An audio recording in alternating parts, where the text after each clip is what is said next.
Si Black Swan a su fédérer de nombreux Lumina autour de lui au cours des dernières années, le groupe du label DR Music semble traverser une crise assez importante cette semaine.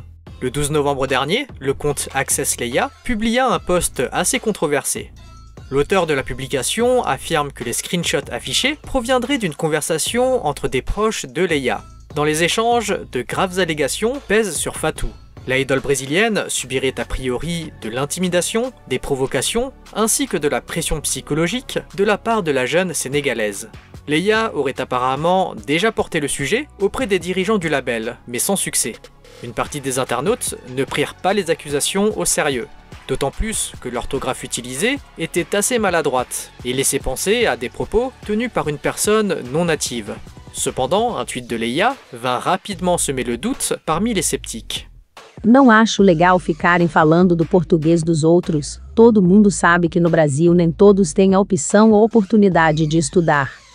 Certains internautes se mirent à soutenir la Maknae du groupe, en ajoutant que cela expliquerait son retrait et son mutisme durant les lives et également sur les réseaux sociaux. Cela justifierait également la suppression récente des nombreuses photos qu'elle fit avec Fatou. Sauf que 2 jours plus tard, retournement de situation. Fatou, sur Twitter, s'exprima sur la situation, accusant l'artiste brésilienne d'être le véritable bourreau. Accusation qu'elle s'empressa de supprimer peu de temps après. En fait, la Sénégalaise y rapporte le comportement insupportable de Leia, non seulement envers elle-même, mais également avec tout le monde autour d'elle. Apparemment, cette dernière serait très égoïste, et n'hésitait pas à inventer des histoires pour incriminer les personnes qui ne partageaient pas ses points de vue. En plus de cela, Leia serait quelqu'un de très hypocrite, qui délibérément tenait des propos flatteurs en face des membres pour dire l'exact contraire dans leur dos. L'idol finit par affirmer que les autres membres ont toujours soutenu la Maknae, mais que pour une raison inconnue, cette dernière s'est toujours montrée égoïste et ingrate.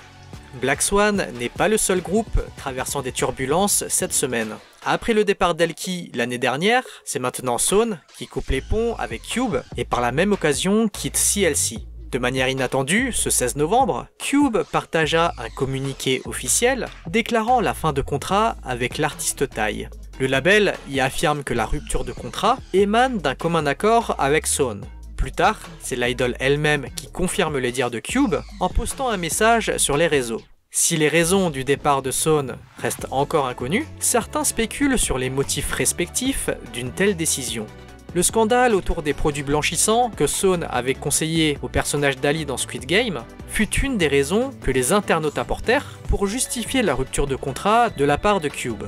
D'autres affirment que c'est le gel des activités du band, depuis le dernier release datant de septembre 2020, qui poussa l'idol à quitter l'agence. D'autant plus que la récente intégration de Eugene à Kepler signerait officieusement le disband de CLC.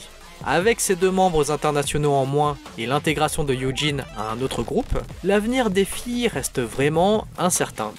Une évolution elle aussi incertaine pour le coup est celle du dernier release en date de Twice.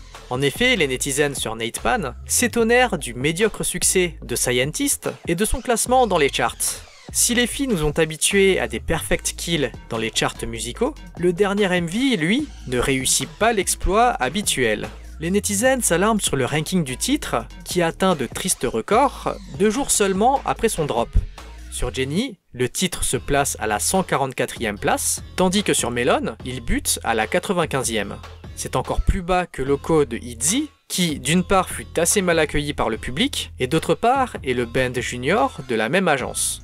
De plus, certains titres étant sortis depuis des mois sont pourtant placés au-dessus de Scientist, ce qui pour certains confirme le flop de la chanson. Cependant, une curieuse pratique concernant la mise en ligne du titre attira l'attention des netizens.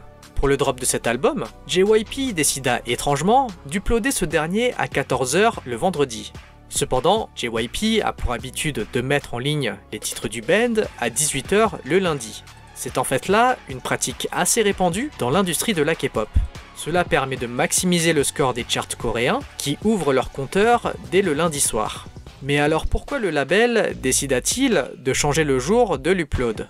Eh bien en fait, les charts américains, eux, débutent à 14 h le vendredi. C'est d'ailleurs ce timing-là qu'ont adopté Blackpink ou BTS pour leur upload, étant donné que ces bands ont un rayonnement international.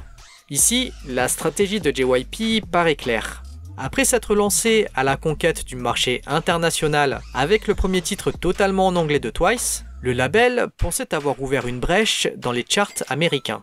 De ce fait, JYP décida de caler son timing de release sur celui de l'ouverture des charts US, pensant s'y positionner favorablement après avoir drop The Feels.